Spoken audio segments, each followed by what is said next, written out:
இந்த கரூர் சம்பவத்துக்கு அப்புறமே அவசரமா ஒரு தனிநபர் ஆணையம், அந்த தனிநபர் ஆணையத்தை அவமதிக்கிற மாதிரி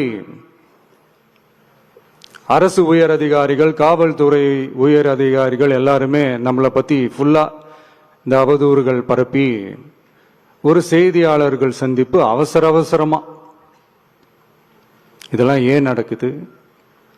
அவர்களுக்கு ஒரு சில கேள்விகள்.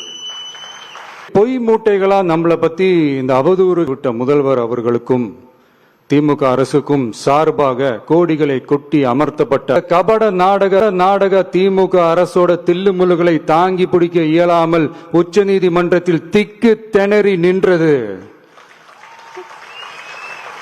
முதல்வர் அவர்களுக்கு மறந்துவிட்டதா?